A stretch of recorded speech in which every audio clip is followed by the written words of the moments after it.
I had several plans of videos this week and none of them really turned out how I wanted it to, so we're going to do a Baldur's Gate 3 my thoughts on the game so far. I've played for about, I don't know, 10, 15 hours and I've got thoughts. I've played it through all of Divinity 2, I've played CRPGs in the past. I didn't beat Baldur's Gate 1 and 2 because I was a young child when it came out, and when I did want to play the game, the networking and all the rest was very broken on Windows 7 machines and Windows Vista machines. It was designed for pre-XP machines, and having, post-XP machines trying to run Baldur's Gate 1 and 2 just wasn't really great.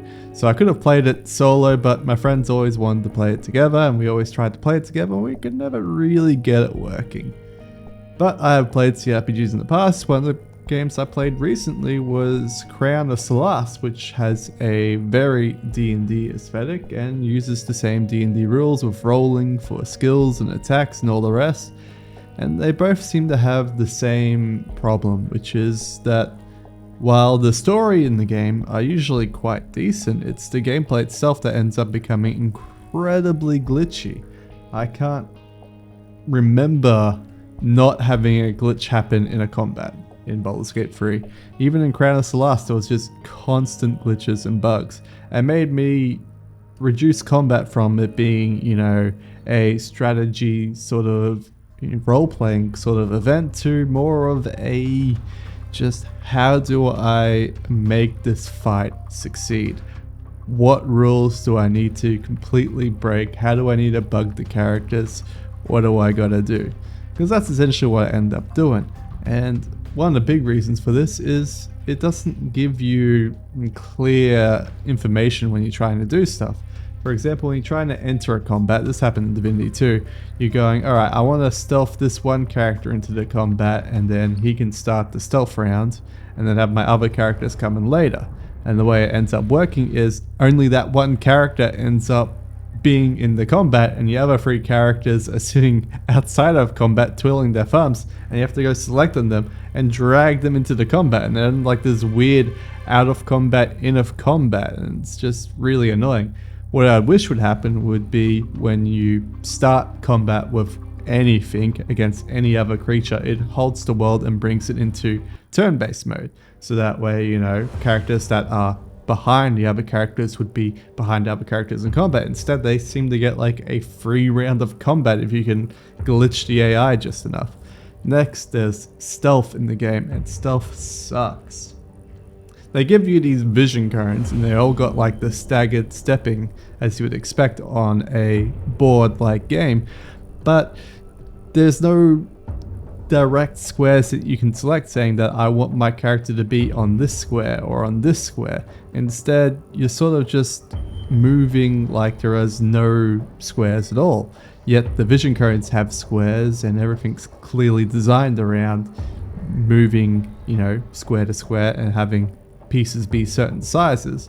And this gets really annoying when you're trying to like walk through doors. So for example, in the first dungeon, which isn't my favorite dungeon, you're versing a bunch of goblins and you get a bear companion, and the bear companion can literally block entryways because he is so fat, and you're just trying to like jump around him, which makes literally most combat, even in the late game, about using the jump command to get to where you want to go, because just walking there is really inefficient. So you have all these characters just jumping everywhere, which means if you want to like set up a proper defensive wall, for example, you have your 4 characters, you put them in sort of like a triangle. You have your spellcaster at the back, and then you have your rogue, tank, and your healer at the front. And so you want to have your mage protected behind those 3. And then it doesn't matter you have in that formation, because enemies are just going to literally leap over your allies just to get to the back line, because they don't care, they just jump over, which is really annoying. That's me personally. I think the story is great. I really have been liking where it's going. I like the balance between, do you want to use this power or do you want to not use this power? Do you want to be good? Do you want to be evil? Do you just want to murder everyone everywhere for the sake of murdering everyone everywhere? Do you want to try and peacefully resolve every single conflict possible? You know, they give you lots and lots and lots of options, and it's great. I like it a lot. What I don't like is literally every character you talk to instantly becoming horny the moment you talk to them for longer than 2 seconds. It doesn't matter if they're male, female, monsters, not even creatures, they just want to have sex with you. And I mean, I'm not a prude, but like, come on mate, you give me more than one sentence of talking together before fucking wanting to bone me. It's really annoying because I just want to like learn their backstory, learn their character and do their side story and their side content. I don't necessarily want to fuck them. But that's just how it is. The game is incredibly horny and it's not always my cup of tea. I think they're all attractive characters that you may want to fuck in one way or another, but I don't want to fuck them. Because they're just computer generated images on a computer. I don't really care about romance in an RPG, but I know lots of people do, and making it easy makes it easy for them to get romance going on. So that's my thoughts on Baldur's Gate 3. I don't have a lot of thoughts, you know, it's good enough. It's very buggy. I think there is lots of content to be had. I think there's lots of fun to be had as well. One of the big problems I do have constantly is navigating the map because there's no like select your level.